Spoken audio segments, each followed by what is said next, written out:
શિયાળે સોરઠ બલો ઉનાળે ગુજરાત, શિયાળે સોરઠ બલો ઉનાળે ગુજરાત, ચોમાસે વાગડ બલો કચ્છડો બારે માસ. કચ્છ પાસે મિત્રો એક નહીં બે રણ છે. એ પણ કયા બે રણ? તો સૌથી પહેલાં છે કચ્છનું મોટું રણ અને બીજા નંબરે આવે છે કચ્છનું નાનું રણ. રણ વિસ્તારનું ક્ષેત્રફળ થશે 27,200 ચોરસ કિલોમીટર. હોય તો પૂર્વથી પશ્ચિમમાં ઓલમોસ્ટ એનાથી ડબલ હોવું જોઈએ, એટલે કે 256 કિલોમીટર. તો પહેલા છે પચ્છમ, નેક્સ્ટ આવે છે ખદીર, ત્યારબાદ આપણે જોવાનું છે બેલા અને સૌથી છેલ્લે, જેને લાસ્ટ કહી શકાય પણ લિસ્ટ ના કહી શકાય એવો ટાપુ છે ખાવડા.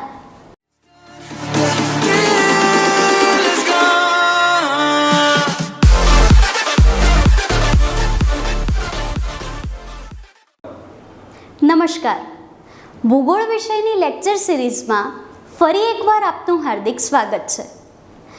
ભૂગોળમાં પણ આપણે વાત કરી રહ્યા હતા પરીક્ષાની દ્રષ્ટિએ ખૂબ જ અગત્યના વિષય એવા ગુજરાતની ભૂગોળ વિષય. ગુજરાતની ભૂગોળ વિષયની શરૂઆત આપણે તેના ઇન્ડેક્સ એટલે કે અનુક્રમણિકાના અભ્યાસથી કરી હતી. હવે સ્વાભાવિક છે કે આ વિષયનો પહેલો ટોપિક એટલે કે એમાં આપણે જોવાનું છે ગુજરાતનું ભૂપૃષ્ઠ. અહીંયા આગળ આપણને પહેલો પ્રશ્ન એ થાય કે મેડમ ભૂપૃષ્ઠ એટલે શું? એમાં આપણે શેનો સમાવેશ કરીશું અથવા તો કયા કયા ટોપિક કવર કરીશું? તો આ બધા કરતાં પહેલાં ભૂપૃષ્ઠના આપણે કેટલા ભાગમાં ભણીશું એ મહત્ત્વનો પ્રશ્ન હોવો જોઈએ. આવું શા માટે? તો તેનું કારણ છે ભૂપૃષ્ઠના અભ્યાસ માટે આપણે ગુજરાતને 3 ભાગમાં વહેંચીએ છીએ. કેવી રીતે? તો એક છે કચ્છ, બીજો ભાગ છે સૌરાષ્ટ્ર અને ત્રીજો ભાગ છે તળ ગુજરાત. હવે એક્ઝેક્ટ આપ સૌના માઇન્ડમાં જે ગુજરાતનો આઈડિયલ મેપ આવે છે એ આવી ગયો છે. તો આ મેપના આપણે 3 ટુકડા શા માટે કર્યા? એ પણ ખાસ કરીને માઇન્ડ એવા ભૂપૃષ્ઠ ટોપિક માટે. તેનું કારણ છે કે આ સંપૂર્ણ ગુજરાત આપ જે જોઈ રહ્યા છો એનું ક્ષેત્રફળ છે 1,96,024 ચોરસ કિલોમીટર. હવે એપ્રોક્સિમેટ આપણે આ આંકડાને 2 લાખ સાથે કમ્પેર કરીએ તો ઘણું જ મોટું ક્ષેત્રફળ ધરાવતો આ વિસ્તાર થશે. હવે એક સાથે આટલા મોટા વિસ્તારનો અભ્યાસ કરવો એના કરતાં બેટર છે કે ભૌગોલિક દ્રષ્ટિએ આપણે એના 3 ટુકડા કરી દઈએ. એક આવશે એમાં કચ્છ, બીજું આવશે સૌરાષ્ટ્ર અને ત્રીજું આવશે તળ ગુજરાત. આ 3 ટુકડા પછી આપણે ભૂપૃષ્ઠને ડિટેલમાં જોઈએ તો સૌથી પહેલો ટોપિક આપણે જોવાનો છે કચ્છનું ભૂપૃષ્ઠ. આપણા ગુજરાતીની દ્રષ્ટિએ એટલે ગુજરાતી લેંગ્વેજની દ્રષ્ટિએ વાત કરીએ તો એક બહુ જ સરસ મજાની કહેવત છે કે ભાઈ જિસને કચ્છ નહીં દેખા ને ઉસને કુછ નહીં દેખા. આવું કેમ કહેવાય છે? તેનું કારણ છે કે કુદરતે કચ્છને અપરંપાર પ્રકૃતિની ભેટ ધરી છે. કેવી રીતે? તો કચ્છના ભૂપૃષ્ઠમાં આપણે જોવાના છીએ કચ્છનો રણ વિસ્તાર, કચ્છના ડુંગરાળ પ્રદેશો, કચ્છમાં જોવા મળતા પ્રાદેશિક અને ભૌગોલિક મેદાનો અને સાથે સાથે કચ્છને પ્રાપ્ત થયેલો દરિયા કિનારો. આ બધી જ વસ્તુનો અભ્યાસ આપણે ભૂપૃષ્ઠ ટોપિકમાં કરવાના છીએ. તો શરૂઆત કરીએ કચ્છના ભૂપૃષ્ઠમાં. સૌથી પહેલા ટોપિક કચ્છના રણ વિસ્તારની. સૌથી પહેલાં કચ્છનો રણ વિસ્તાર આપણે જોવાના છીએ. એ પહેલાં મને એક ખૂબ જ સારા કવિ, ગુજરાતી સાહિત્ય સાથે સંકળાયેલા સાહિત્યકાર ઉમાશંકર જોશી યાદ આવે છે. હવે આપ સૌને એવું થાય કે મેડમ ભૂગોળ વિષયમાં સાહિત્ય ક્યાંથી આવ્યું? તો ઉમાશંકર જોશી જ્ઞાનપીઠ પુરસ્કાર વિજેતા છે. એમણે એક બહુ જ સરસ વાત કરી છે. શિયાળે સોરઠ બલો ઉનાળે ગુજરાત, શિયાળે સોરઠ બલો ઉનાળે ગુજરાત, ચોમાસે વાગડ બલો કચ્છડો બારે માસ. હા મિત્રો, ગુજરાતના કોઈ પણ એરિયામાં જાઓ, ઋતુગત પરિસ્થિતિ અને પરિસ્થિતિનું તંત્ર તમને ક્યાંક શિયાળા ઉનાળા ચોમાસા સ્વરૂપે નડી શકે, પણ આપણો કચ્છડો એટલે કે આપણે જે ભૂપૃષ્ઠની વાત કરી રહ્યા છીએ, કચ્છડો તો હંમેશા સદંતર ધબધબતો એટલે કે બારે માસ આવો ને આવો જ ખીલેલો રહે છે. તો વેલકમ ટુ કચ્છ, અને એમાં સૌથી પહેલો ટોપિક આપણે જોઈએ કચ્છનું રણ વિસ્તાર. કચ્છ પાસે મિત્રો એક નહીં બે રણ છે. એ પણ કયા બે રણ? તો સૌથી પહેલાં છે કચ્છનું મોટું રણ અને બીજા નંબરે આવે છે કચ્છનું નાનું રણ. સ્વાભાવિક છે, એક જ જિલ્લામાં બે રણ છે અને વિસ્તારની દ્રષ્ટિએ મોટા અને નાના છે, એટલે એને બે ભાગમાં ડિવાઈડ કરી દીધા છે. હવે મિત્રો, હમણાં જ આપણે એક આંકડાની વાત કરી, 1,96,024. આ આંકડાથી આપ સૌ ફેમિલિયર જ છો, કેમ કે આપણા ગુજરાતનું ક્ષેત્રફળ છે. હવે આટલા મોટા વિસ્તાર ધરાવતું આપણું ગુજરાત રણ વિસ્તાર ધરાવે છે ને એ પણ માત્ર કચ્છમાં જ. તો પહેલો પ્રશ્ન એ થાય કે કેટલા વિસ્તારમાં રણ ક્ષેત્ર આવેલું છે? તો કચ્છના રણ વિસ્તારનું ક્ષેત્રફળ થશે 27,200 ચોરસ કિલોમીટર.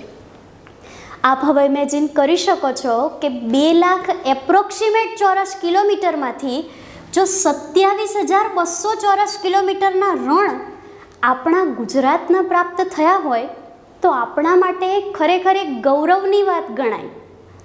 અને એ પણ મિત્રો, આ કેવા રણ છે? તો કે સામાન્ય રણ નથી, સફેદ રણ છે.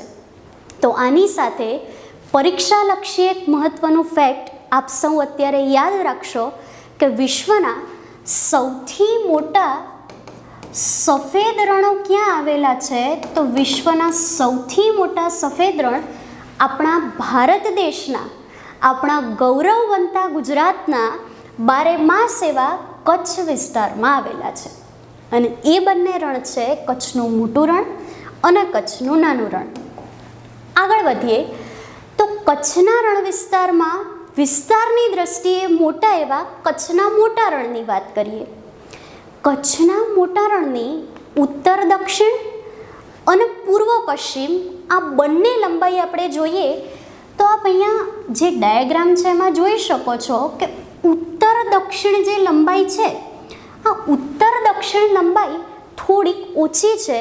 એની કમ્પેરિઝનમાં એ પૂર્વથી પશ્ચિમમાં થોડું વિસ્તરાયેલું છે.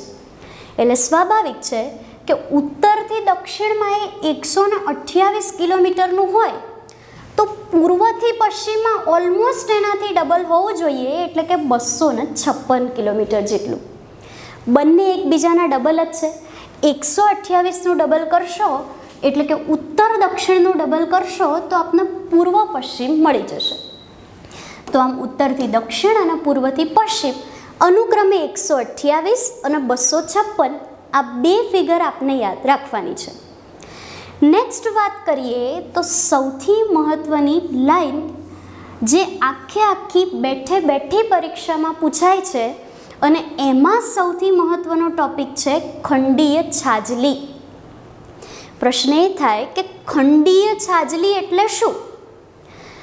કોન્ટિનેન્ટલ શેલ્ફ તરીકે ઓળખાતી ખંડીય છાજલી વિશે મહત્ત્વનો જે ટોપિક છે એ ફિઝિકલ જ્યોગ્રાફીમાં કવર થાય, પણ આપણે શોર્ટમાં સમજીએ તો અમુક એવા વિસ્તારો હોય કે જે તે સમયે દરિયાની અંદર હોય, એટલે કે સમુદ્રના તળભાગમાં હોય.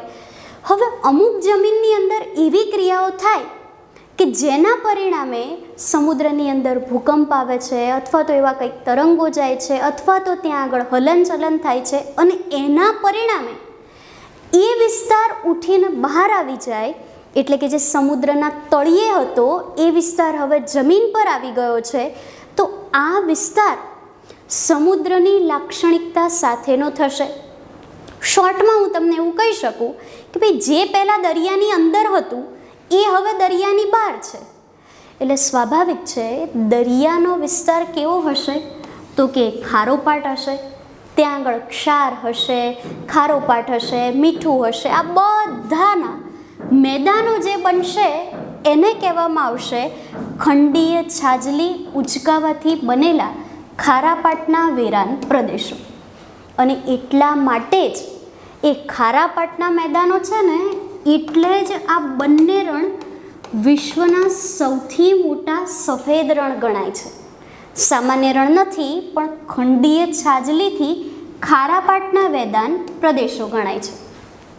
આગળ વધીએ તો કચ્છના મોટા રણના મોટા ભાગના વિસ્તારો ક્ષાર, જસ્ટ હમણાં જ આપણે વાત કરી, ઝીણી રેતી અને અમુક માટીના વિસ્તારો દ્વારા બનેલા હોય છે. કચ્છના મોટા રણની મોટા ભાગની ભૌગોલિક વિશેષતાઓ આપણે જોઈ.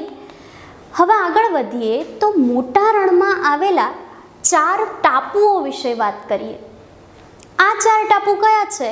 તો પહેલા છે પચ્છમ, નેક્સ્ટ આવે છે ખદીર, ત્યારબાદ આપણે જોવાનું છે બેલા, અને સૌથી છેલ્લે, જેને લાસ્ટ કહી શકાય પણ લિસ્ટ ના કહી શકાય એવો ટાપુ છે ખાવડા. આપણા માટે આ ખાવડા મહત્વનું છે. એનું કારણ છે કે કચ્છનો સૌથી ઊંચો જે ડુંગર છે ને, કાળો ડુંગર, એ ખાવડા ટાપુ પર આવેલો છે.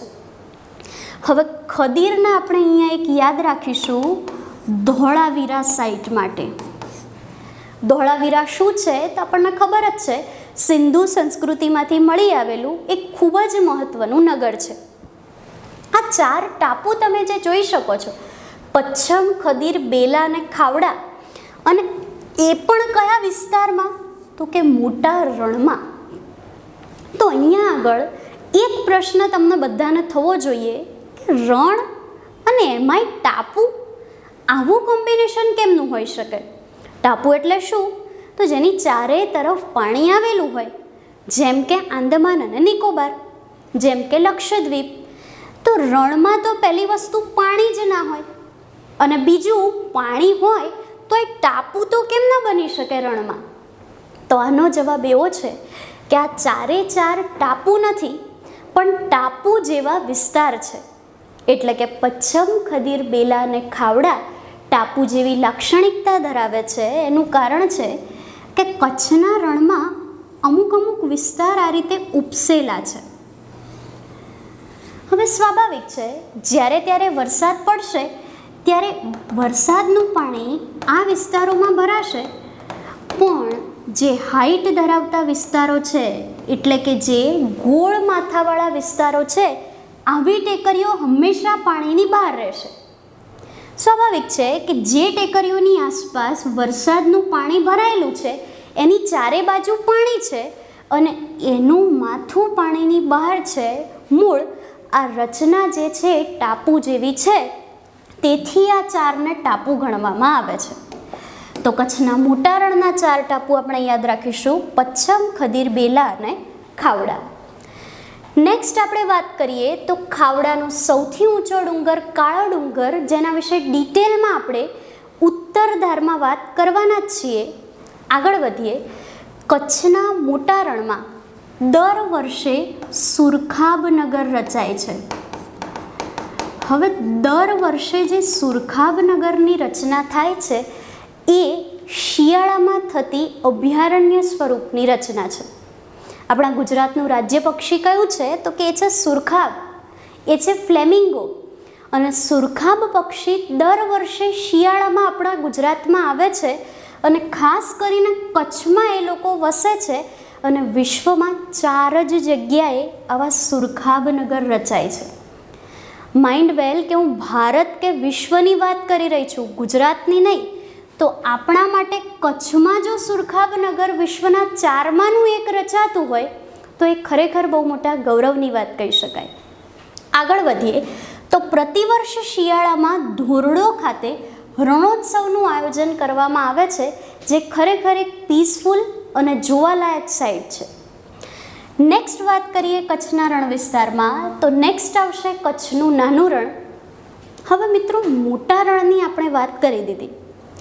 કચ્છના નાના રણમાં પણ મોસ્ટલી ફેક્ટ્સ એના જેવા જ છે, પણ નાના રણમાં સૌથી પહેલો ફેક્ટ આપણે યાદ એ રાખવાનું છે કે નાનું રણ નદીઓનું મુખ છે.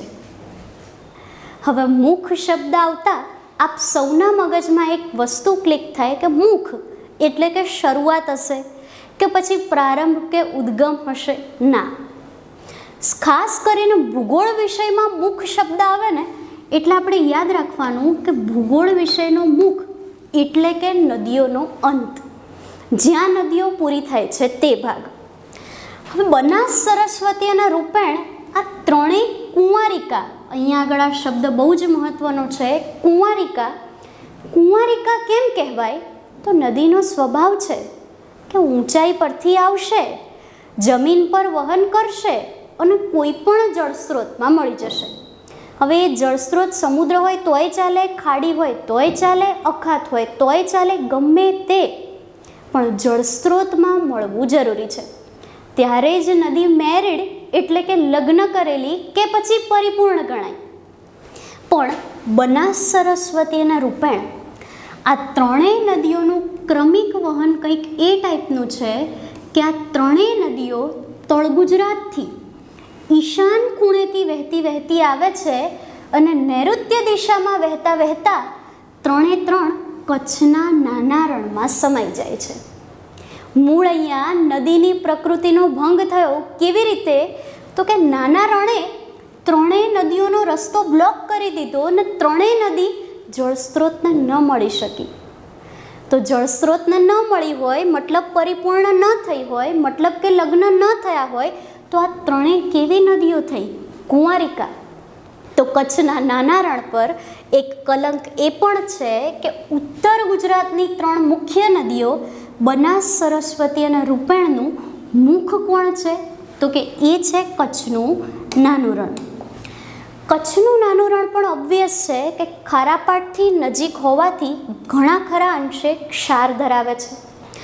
કચ્છના નાના રણમાં જ્યારે ચોમાસામાં પાણી આવે ત્યારે જે મોટા રણમાં આપણે વાત કરીએ ને પચ્છમ, ખદીર, બેલા અને ખાવડા, ત્યારે આપણે એને જેમ ટાપુ કીધું એવી જ રીતે નાના રણના વિસ્તારને આપણે યાદ રાખવાનું છે ટીંબા તરીકે. અહીંયાથી આપણને પરીક્ષાલક્ષી એક મહત્ત્વનું ફેક્ટ એ મળ્યું કે કચ્છમાં મોટા ટાપુ જેવા વિસ્તારને તો ટાપુ જ કહેવાય છે, પણ નાના વિસ્તારને શું કહેવામાં આવે છે? તો એને કહેવામાં આવે છે ટીંબા, એટલે કે નાના રણમાં આવેલા ટાપુ જેવા નાના નાના વિસ્તાર. નેક્સ્ટ વાત કરીએ તો કચ્છના નાના રણમાં ઘુડખર માટેનું અભયારણ્ય વિકસાવવામાં આવ્યું છે. જો કે અહીંયા વિસ્તાર જ કચ્છનો નાનો રણ છે. જો જિલ્લો પૂછે તો આપણે કચ્છના નાના રણમાં કચ્છને યાદ નહીં રાખીએ, આપણે જિલ્લામાં યાદ રાખીશું સુરેન્દ્રનગર જિલ્લો. કચ્છના નાના રણનો અમુક વિસ્તાર સુરેન્દ્રનગર જિલ્લાના ધાંગધ્રા સાથે પણ જોડાયેલો છે. તો આ રીતે આપણે કચ્છના નાના રણમાં એક ઘુડખર અભયારણ્ય પણ ખાસ યાદ રાખવાની જરૂર છે. તો આ રીતે કચ્છના મોટા અને નાના આમ બંને રણનો અભ્યાસ આપણે કરી શકીએ.